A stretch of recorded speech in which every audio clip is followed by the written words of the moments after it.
Olá pessoal, mais uma vez nós agradecemos a Deus em estarmos juntos nessa reunião virtual do Centro Espírita Chico Xavier. Que Deus nos abençoe, nos proteja, ilumine mais esse momento de aprendizagem para todos nós. E hoje nós temos aqui um momento ainda mais especial. Nós vamos para as apresentações. Antes dessas apresentações, nós vamos fazer, como é de praxe e necessário, fazermos a nossa prece, a qual eu convido todos vocês que estão participando conosco nesse instante, fechar os nossos olhos, mentalizar o nosso Mestre Jesus, a fim de que o nosso Mestre Jesus possa estar presente nesse momento, representado pela espiritualidade amiga. E estes influenciando-nos a fim de que nós possamos nos sentir beneficiados com as energias do alto, a fim de que sejamos sensibilizados também para o entendimento, Senhor, do Evangelho Teu, das Tuas mensagens, mas ainda, Senhor, que nós possamos sentirmos fortes o bastante para também nos mantermos no processo de vivência dos Teus ensinamentos.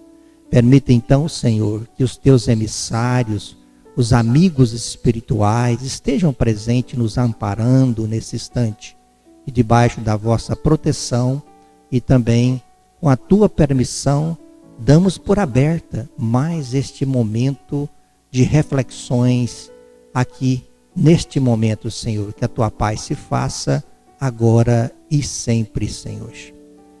Muito bem, pessoal, nós, mais uma vez, desejo a vocês muita paz, muita alegria e satisfação em tê-los nesta nova reunião virtual. Hoje nós temos a visita especial de irmãos queridos trabalhadores do Centro Espírita Chico Xavier. Em especial o nosso irmão Paulo e a sua esposa, a Malu, trabalhando sempre conosco aqui também.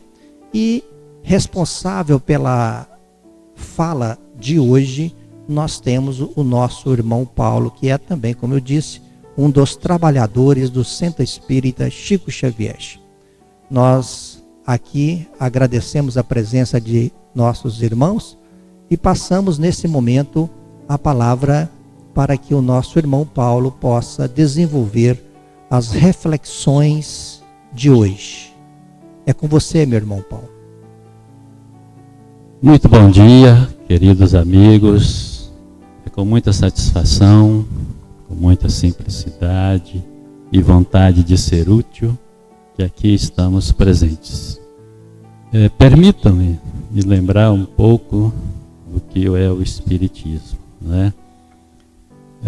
O Espiritismo é entendido como uma doutrina científico-filosófica e religiosa voltada para o aperfeiçoamento moral do homem, que acredita na possibilidade de comunicação dos espíritos através dos médiuns. Defende a fé racional em uma inteligência superior e na imortalidade da alma. Muito bem, hoje nós vamos refletir sobre a mensagem contida no Evangelho segundo o Espiritismo de Allan Kardec. É o capítulo 9, Bem-aventurados aqueles que são brandos e pacíficos. Então, na introdução desse texto, está lá escrito em Mateus capítulo 5, versículo 5. Bem-aventurado aqueles que são brandos, porque eles possuirão a terra. Bem-aventurados pacíficos, porque eles serão chamados filhos de Deus. Então, Jesus, lá em Mateus, arguiu, né? Aprendeste o que foi dito aos antigos: não matareis, e todo aquele que matar merecerá ser condenado pelo julgamento. Mas eu vos digo que todo aquele que se encolarizar contra seus irmãos merecerá ser condenado pelo conselho, e que aquele que lhe disser, sois louco, merecerá ser condenado ao fogo do inferno. Então isso também está lá em Mateus capítulo 5, versículo 21 a 22.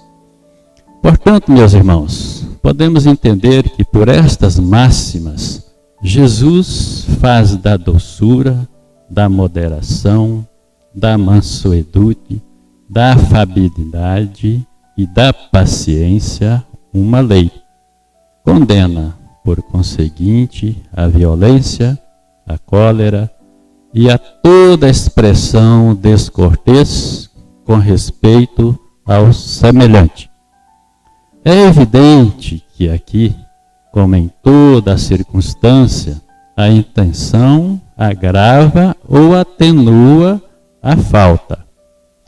Então, podemos entender que toda palavra ofensiva exprime um sentimento contrário à lei do amor e da caridade, que deve regular as relações dos homens e manter entre eles a concórdia e a união, que é um insulto à benevolência recíproca e à fraternidade que entretém o ódio e a animosidade. Enfim, e depois da humildade para com Deus, a caridade para com o próximo, essa é a primeira lei de todo cristão.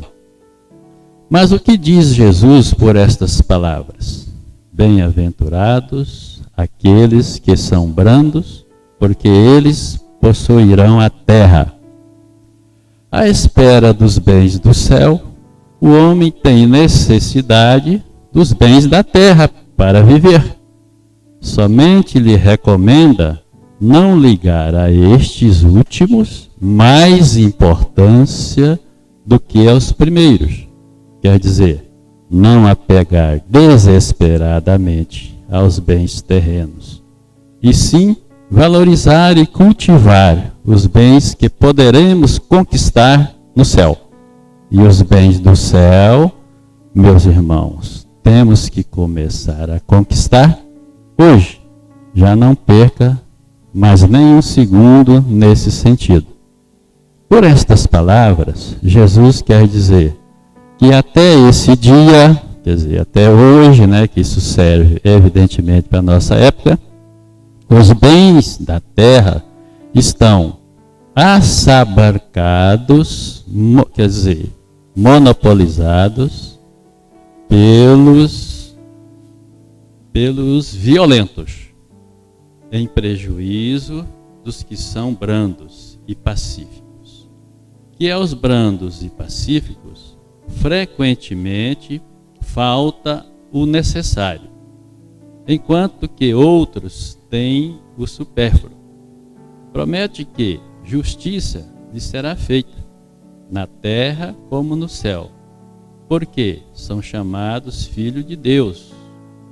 Quando a lei do amor e caridade for a lei da humanidade, não haverá mais egoísmo, o fraco e o pacífico não serão mais explorados e nem esmagados pelos fortes e violentos. Tal será o estado da terra quando, segundo a lei do progresso e a promessa de Jesus, ela tornar-se um mundo feliz pela expulsão dos maus. E aí então nós podemos ver lá no próprio Evangelho de Jesus Cristo segundo o Espiritismo, as instruções dos Espíritos. Então vamos ver o que eles falam. A benevolência para com os semelhantes, fruto do amor ao próximo, produz a afabilidade e a doçura. Entretanto, não é preciso fiar-se, ou seja, acreditar-se sempre nas aparências, A educação e hábito do mundo podem dar o verniz dessas qualidades.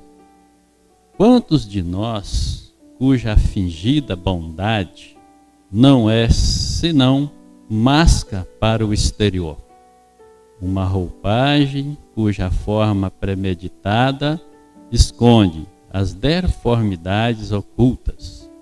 Então, meus irmãos e irmãs, o mundo está cheio dessas pessoas que têm o sorriso nos lábios e o veneno no coração, que são brandos, contando que nada os machuquem e que mordem a menor contrariedade, cuja língua dourada, quando falam face a face, mas quando estão longe, falam pelas costas. Ou seja, a língua antes dourada se transforma em dardo envenenados. A essa classe de fingidos pertencem homens que fazem sofrer sua família e seus subordinados. Cometem as mais variadas injustiças, pensando que estão sendo compensados do constrangimento que se impuseram ao próximo, em outra época ou outro lugar. Porém, não se atrevem a usar a autoridade sobre estranhos que os recolocariam em seu lugar. Eles querem, ao menos, ser temidos por aqueles que não podem resistir-lhes. Sua vaidade alegra-se de poder dizer: aqui eu mando, eu sou obedecido, sem pensar que poderiam acrescentar com mais razão: sou detestado. Não é, meu irmão? Nós vemos isso muito hoje em dia, né? Portanto, meus irmãos e irmãs, em humanidade, não basta que os lábios gotejem leite e mel, se o coração nada tem com isso. Devemos nos vigiar sempre para que a hipocrisia não nos embriague. Aquele cuja afabilidade e a doçura não são fingidas, nunca se contradiz. É o mesmo diante do mundo e da intimidade. Ele sabe, aliás, que podem enganar os homens pela aparência, mas não pode enganar a Deus. Então, queridos irmãos, essa parte foi dita por o Espírito Lázaro em Paris, 1861. E continuando, aí no próprio Evangelho, no capítulo 9, tem mais o subtítulo, a paciência, que aí é já ditado pelo Espírito Amigo de Árvores em 1862. Então ele diz assim: sede pacientes. A paciência é também uma caridade e deveis praticar a lei da caridade ensinada pelo Cristo, enviado de Deus. A caridade mais difícil, mais penosa, porém mais meritória, perdoar aqueles que Deus colocou sobre o vosso caminho para serem os instrumentos dos nossos sofrimentos e colocar a nossa paciência à prova. A vida é difícil, nós sabemos. Ela se compõe de mil nadas, que são picadas de alfinetes que acabam por ferir. Mas é preciso considerar os deveres que nos são impostos, as consolações, as compensações que temos por outro lado. E então veremos que as bênçãos são mais numerosas que as dores. Coragem, amigo, o Cristo é o vosso modelo. Ele sofreu mais do que qualquer um de vós e não tinha nada a censurar. Enquanto que nós temos, o nosso passado a espiar e a nos fortalecer para o futuro. Sede, pois, pacientes, sede cristãos, Essa é a palavra e encerra tudo. Continuando lá no texto do Evangelho, ainda sobre o subtítulo Obediência e Resignação. A doutrina de Jesus ensina em toda parte a obediência e a resignação, duas virtudes companheiras da doçura, muito ativa, embora os homens as confundam erradamente com a negação de sentimento e vontade. A obediência é um consentimento da razão. A resignação é o consentimento do coração. Ambas são forças ativas, porque carregam o fardo das provas que a revolta insensata deixa cair. O frouxo não pode ser resignado, assim como os orgulhosos e o egoísta não podem ser obedientes. Isso nós sabemos bem, né, meus irmãos? Cada época está assim, marcada com o selo da virtude ou do vício, que a deve salvar ou perder. A virtude de nossa geração é a atividade intelectual. Seu vício é a indiferença moral. Nós vemos isso muito hoje, meus irmãos, né, nos dias atuais, onde a tecnologia tem avançado assustadoramente, não é verdade? Porém, a condição moral dos homens tem ficado de lado. Portanto, há aí algumas consequências disso, não é verdade?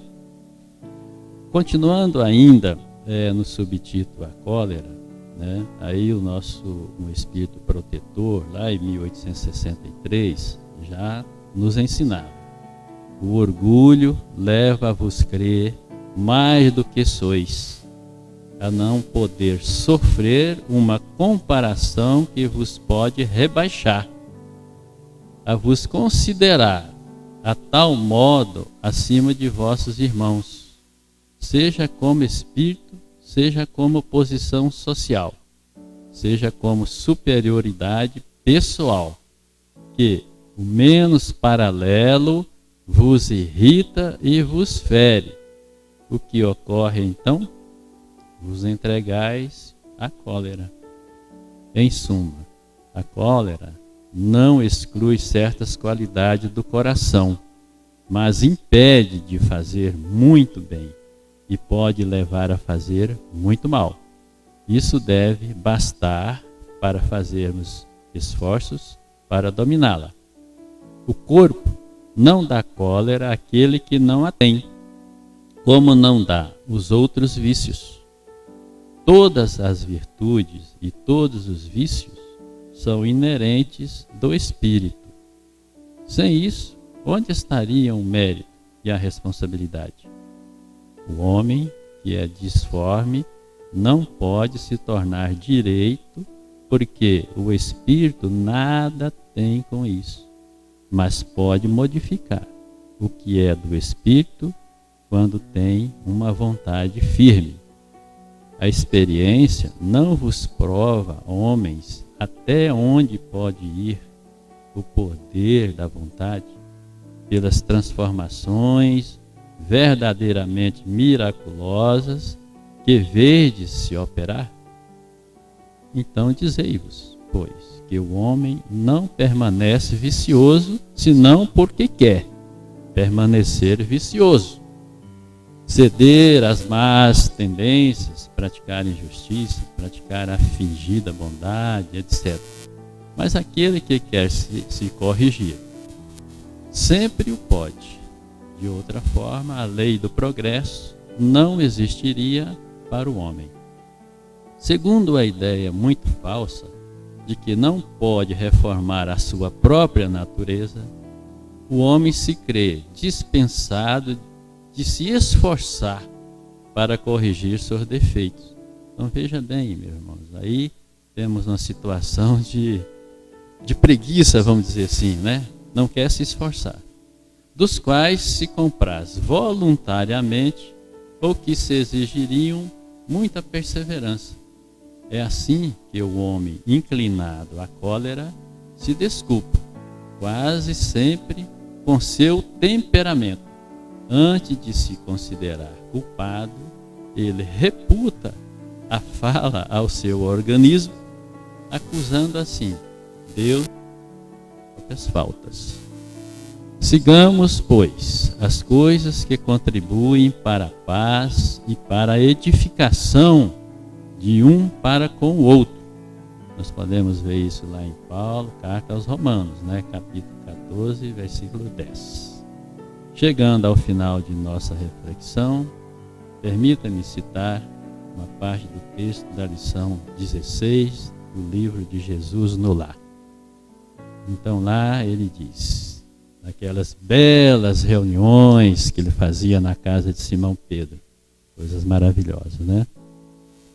As mais eloquentes e exatas testemunhas de um homem perante o Pai Supremo são suas obras. Aqueles que amparamos constituem nosso sustentáculo. O coração que socorremos converter-se-á, agora ou mais tarde, em recurso a nosso favor. Então ninguém duvide, um homem sozinho é simplesmente um adorno vivo da solidão. Mas aquele que coopera em benefício do próximo é credor do auxílio comum. Muito obrigado, queridos irmãos. Fiquem todos na paz de nosso Senhor Jesus Cristo. Nós é que agradecemos ao nosso irmão veiculando estas reflexões para todos nós, que nos traz a harmonia e a condição de podermos seguir adiante um pouco mais aparelhados espiritualmente. Obrigado, meu irmão, obrigado vocês, obrigado a Deus que nos ampara nesse instante por intermédio dessas reflexões. Nós vamos agora nos preparar para o momento do passe. Vamos, queridos irmãos, vós que estáis participando dessa reunião nesse instante, você pode pegar aí o seu copo com água, você pode pegar aquela jarra, aonde você estiver. Esteja você no carro, esteja você na rua, esteja você na zona rural, esteja você na sua casa. Se estiver em sua casa, reúna seus familiares neste momento. E com certeza a espiritualidade amiga irá estar presente em sua casa, em sua vida, beneficiando-te agora nesse instante por intermédio das boas energias. É um momento de transfusão de energias. Então, colocando aí a sua água, procure sentar da maneira mais confortável possível e então, melhor ainda, se comportando vibratoriamente, mentalizando o Mestre Jesus, que é o médico dos médicos. Jesus amigo, médico amigo de todas as horas.